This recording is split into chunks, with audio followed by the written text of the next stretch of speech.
Hello guys, मी आहे आपल्या सर्वांची लाडकी ज्ञानेश्वरी म्हणजेच ज्ञानू. ही आहे माझी बहीण वैष्णवी. अशा झाडाची पानं तोडून आहे ना ट्रॉलीत टाकते. आम्ही आज अशा मस्त की शेंगा तोडतोय आणि असं मस्त की आमचं चाललेलं आहे. आणि आज आम्ही सकाळी पहाटे उठून शेंगा आणायला गेलो होतो आणि ही पाव कशी मस्तीला आली आहे आणि म्हणून मी असं जोरात मारलं तर तिने मला रिटर्न परत मारलं. म्हणून मग मी तिच्याशी बोलत नाही आहे सध्या तरी. आणि मी मोबाईल आणला होता एकाच कारणासाठी, म्हणजे गाणी लावून शेंगा तोडण्यासाठी, पण मी ब्लॉक करत बसली आहे. माझ्या आई नंतर येणार आहे. आम्ही तोपर्यंत आमच्या आईने सांगितले तुम्ही इथे शेंगा तोडून ठेवा म्हणून. आणि मग अशा आम्ही शेंगा तोडायला घेतल्यात. हे पहा, अशा आम्ही शेंगा मस्तपैकी तोडत बसलो आहोत.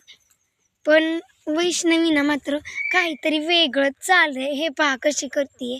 मी तिच्याशी बोलत नाही आहे ना, म्हणून तिने माझ्या असं छळ करणं सुरू. मला मस्का मारती ती.